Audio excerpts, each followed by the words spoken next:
मीराबाई ने वहां ससुराल में सब लोग समझ जाएं इसके लिए कुछ प्रयास नहीं किया।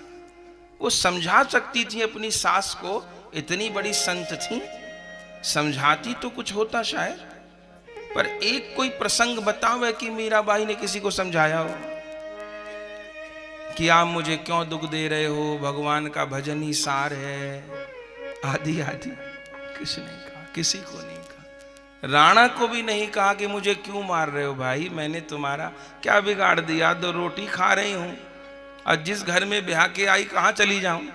वो किसी को कुछ कहती नहीं है, वो तो अपने गिरधर को प्रेम करती है। वो मीराबाई इन्हीं झंझटों में उलझ जाती तो कैसे काम बनता, तब जहर अमृत न बन जाता। अर्चना बहन कहती हैं कि मीरा जी का स्मरण करो, आई गया, हमने तो नहीं किया। पर सबसे बड़ी बात जो ये है, वो कुछ ठीक करने में बाहर दिखाई नहीं देती हैं, वो किसी को भी नहीं, और वो किसी का दोष तक नहीं देखती, कोई बताए चरित्र में। राणा ने विष भेजा, चरित्र आप सुनते हैं, क्या कह के भेजा? वो तो मारने के रोज षड्यंत्र करता था। क्या कह के विष भेजा? अपनी बहन उदाबाई से उसने सलाह की कि भाई मीरा को मारना है, मैं बहुत उपाय कर चुका, अब क्या करूं? बोले विष का प्याला भेजो। बोले कैसे विष उसको पिलाएं?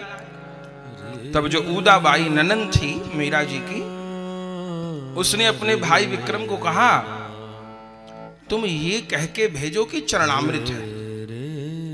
वो बड़ी पागल है, वो चरणामृत तुलसी प्रसाद इनके आगे तो कुछ सुनती नहीं, तो ये कह के भेजो कि चरणामृत है। विष बनवाया। दयाराम पांडे नाम के एक ब्राह्मण थे जो उनके यहां पूजा सेवा करते थे, उन्हीं को वो ढक के प्याला दे दिया और दयाराम पांडे को कहा दे आओ मीरा को। बोले महाराज क्या है? बोले कहना कि जगन्नाथ जी का चरणामृत आया है। आते रहते थे साधु लोग, जगन्नाथ जी का चरणामृत। दयाराम पांडे लेकर के चले और जैसे पहुंचे, मीराबाई तो ब्राह्मणों का बड़ा सम्मान करती थी। जैसे देखा हमारे यहाँ के आचार्य जी आए हैं, प्रणाम किया, माथा जमीन पे रख के आसन दिया, आज बड़ी कृपा की मुझे दर्शन देने आए। दयाराम पांडे ने कहा ये राणा जी ने भेजा है। क्या है?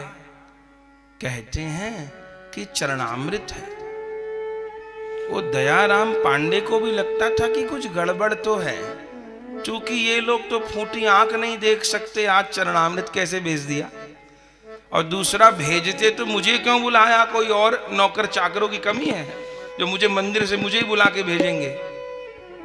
पर अब वो भी नौकरी करते थे, कुछ कह तो सकते नहीं थे। बस जैसे पात्र हाथ में लिया, चमेली नाम की दासी थी, चंपा नाम की दासी मीरा जी की संग रहती थी वो, तो उसने हाथ से लिया, खोला, जब उसको, अरे राम, एकदम नीला, वो तो सांप का विष था। जैसे देखा गंध आई, चंपा ने कहा ये कैसा चरणामृत? चरणामृत पीला होता है, ठाकुर जी को चंदन डाल के स्नान कराते हैं, केसर डाल के स्नान कराते हैं, तो चरणामृत पीला होता है, केसरिया होता है कि नीला होता है? चंपा कहती है कि ये चरणामृत नहीं है, मुझे गड़बड़ लगती है, आप न पीजिएगा। मीरा जी ने हाथ में लिया और क्या कहती हैं चंपा को, अरे तुझे तो लगता है चित्तौड़ की हवा लग गई है, हर चीज पे तू संदेह करती है। बोले बाई सा, ये चरणामृत कहीं नीले होते हैं? मीरा बाई कहती हैं बता मेरे ठाकुर का अंग वर्ण कैसा है? बोले नीलांबुज श्यामल कोमल। ठाकुर तो नील वर्ण है, तो नीले ठाकुर का चरणामृत नीला नहीं होगा तो कैसा होगा? तो ये चरणामृत ही है। अब इन बातों को सुन के लगता है क्या मीरा को समझ नहीं है? वो चाहती तो इतने सेवक थे, कुछ परीक्षण करवा लेती उसका, पर नहीं। मीरा इस कदर गिरधर के प्रेम में डूबी हैं, इस कदर उनका विश्वास है, उनका पूरी तरह से गिरधर को इस तरह से जीवन समर्पित है कि वो जीवन के हर घटनाक्रम को भगवत इच्छा और भगवत कृपा ही मानती है। अब हम लोग तो विश्वास के उस स्तर पे नहीं है। मीरा उस स्तर पे हैं कि अब वो कुछ कर ही नहीं रही हैं। अब उनके साथ जो घट रहा है वो श्री कृष्ण की इच्छा से ही घट रहा है। अब मैं प्रभु के विधान में टांग क्यों उड़ाऊं? अगर ये चरणामृत नहीं था तो ये रास्ते में ही गिर जाता। वो श्री कृष्ण इसको रास्ते में ही गिरा देते। नहीं, ये चरणामृत है। पंडित जी कह रहे हैं ये चरणामृत है। तू तो पागल है। और गजब हो गए। ऐसी घटना या तो भोले बाबा विष पिए थे या फिर मीरा बाई ने विष पिया। एक घूंट में, अरे राम, जिसका एक बूंद पिए से हाथी मर जाए ऐसा हलाहल विष लगाया और एक घूंट में श्री कृष्ण शरणम ममा। धन्य है। क्या हुआ उसके बाद? मीराबाई तो इस प्रसंग में भोले बाबा से भी आगे निकल गए। क्यों? भोले बाबा तो विष को पी के विश्राम किए, लेकिन मीराबाई ने विश्राम नहीं किया। कीर्तन तो करती थी, रोज ही करती थी। आज तो इतनी मस्ती चढ़ी, सखियों को कहा मेरे घुंघरू निकाल ला, आज तो नाचूंगी। सखियों ने पैरों में घुंघरू बांध दिए और मीराबाई तानपुरा लेके नृत्य करते हुए कीर्तन करने लगी। ये उस समय का मीराबाई का कीर्तन। राणा बाट ही देखता रहा, अब मीरा के मरने की खबर आवेगी। वह मरे की खबर तो नहीं आई, वहां से तो कीर्तन और नृत्य की आवाज आने लग गई। पग घुंघरू बांध नाची रे, पग घुंघरू बांध मीरा नाची रे। पग घुंघरू बांध मीरा नाची रे। पग घुंघरू बांध मीरा नाची रे। मैं तो अपने श्याम सुंदर की, मैं तो अपने श्याम सुंदर की, मैं तो अपने श्याम सुंदर की, मैं तो अपने श्याम सुंदर की। आप ही हो गई दासी रे, आप ही हो गई दासी रे। पग घुंघरू बांध मीरा नाची रे। पग घुंघरू बांध मीरा नाची रे। विष का प्याला राणा भेजा, विष का प्याला राणा भेजा। विष का प्याला राणा भेजा। विष का प्याला राणा भेजा। पीवत मीरा नासी रे। पीबत मीरा हासी रे। पीबत मीरा हासी रे। ओ पीबत मीरा हासी रे। पग घुंघरू बांध मीरा नाची रे। पग घुंघरू बांध मीरा नाची रे। पग घुंघरू बांध मीरा नाची रे। पग घुंघरू बांध मीरा नाची रे। लोग कहें मीरा भाई बावरी। लोग कहे मीरा भाई बावरी।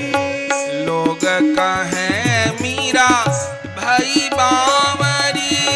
लोग कहे मीरा भाई बावरी। सास कहे कुल नासी रे। सास कहे कुल नासी रे। ओ सास कहे कुल नासी रे। सास कहे कुल नासी रे। पग घुंघरू बांध मीरा नाची रे। पग घुंघरू बांध मीरा नाची रे। पग घुंघरू बांध मीरा नाची रे। पग घुंघरू बांध मीरा नाची रे। मीरा के प्रभु कबहु मिलोगे। मीरा के प्रभु कबहु मिलोगे। मीरा के प्रभु कबहु मिलोगे। मीरा के प्रभु कबहु मिलोगे। जन्म जन्म की दासी रे। मीरा जन्म जन्म की दासी रे। जन्म जन्म की दासी रे। जन्म जन्म की दासी रे। पग घुंघरू बांध मीरा नाची रे। पग घुंघरू बांध मीरा नाची रे। पग घुंघरू बांध मीरा नाची रे। पग घुंघरू बांध पग घुंघरू बांध पग घुंघरू बांध मीरा नाची रे। क्या कहे, अब विष पी के कोई नाच सकता है क्या? पर मीराबाई नाची। अब इसको कोई तर्क से, विज्ञान से, गणित से कैसे सिद्ध करेगा? उत्तर यह है, किसी के भीतर जब रोग प्रतिरोधक क्षमता बहुत मजबूत होती है तो उसको फिर रोग नहीं लगता। कोरोना वायरस आया, कितने लोगों को उसने कष्ट दिया, लेकिन फिर भी सब लोग संक्रमित नहीं हुए, या संक्रमित होने के बाद में बहुत जल्दी स्वस्थ हो गए और कुछ लोग चले ही गए। तो इसमें वो कोरोना वायरस तो कारण था, ये तो सत्य है, लेकिन जो लोग नहीं रहे उनकी रोग प्रतिरोधक क्षमता कमजोर थी, ये भी एक कारण था। जिनकी रोग प्रतिरोधक क्षमता बड़ी प्रबल थी तो उनको नहीं उतना नुकसान पहुंचा पाया। जिनके पहले से ही फेफड़े बहुत कमजोर थे, सांस की समस्या थी, तो एक ही बात उन दिनों सुनने में आती थी, लंग्स श्रिंक हो गए, फेफड़े सिकुड़ गए और आदमी सांस नहीं ले पाता था। मूल बात यही थी कि सांस नहीं आती थी पूरी। फिर उसका परिणाम यह होता था कि किडनी फेल हो गई और फिर तो सारा शरीर ही उसका। तो वो वायरस तो कारण था, लेकिन व्यक्ति की रोग प्रतिरोधक क्षमता कम थी, ये भी एक कारण था। तो उन दिनों हम लोग कितना काढ़ा पिए नहीं, जो कभी काढ़ा नहीं पीते थे, काढ़े पे काढ़ा। रामदेव बाबा दवा निकाल दिए जोरदार, कोरोनिल। वो कारगर थी, ऐसा नहीं, कारगर थी दवा, नाटक नहीं था। वो नाक में अणु बिंदु तेल डालो, कोरोनिल दवा थी, और भी था, और भी कितनी चीजें थी। तो वो कोई दवा नहीं थी चीजें, वो वास्तव में रोग प्रतिरोधक क्षमता को मजबूत करने की बातें थी। तो वायरस आया और फिर एक नॉर्मल फीवर, कोल्ड कफ बन के समाप्त हो गया, और बहुत सौ के प्राण भी ले गया। पूरी दुनिया में त्राही त्राही थी। तो लक्षण तो उसके कोल्ड कफ फीवर यही लक्षण थे। अब कोल्ड कफ फीवर से किसी के प्राण भी जा सकते हैं, ये तो एक बहुत बड़ी बात हो गई। लेकिन था वो कोल्ड कफ फीवर ही, और बहुत सौ के प्राण ही चले गए। तो उसमें एक ये भी कारण है। तो वो तो एक शरीर को नुकसान पहुंचाने वाला वायरस था। ये भगवान की विमुक्ता का वायरस तो पूरी सृष्टि में फैला हुआ है। ये रोग का वायरस लगेगा तो ज्यादा से ज्यादा एक शरीर चला जाएगा, और भगवान से विमुक्ता का वायरस लग गया तो जाने कितने जन्म बिगड़ेंगे, खबर नहीं। अब इस वायरस से कैसे बचूं?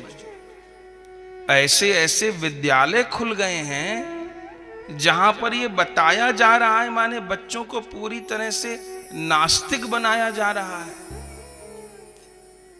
ऐसे ऐसे विद्यालय हैं, कॉन्वेंट स्कूल हैं, बच्चे की आध्यात्मिक चेतना ही समाप्त कर देंगे। ऐसी ऐसी यूनिवर्सिटियां हैं। तो क्या किया जाए?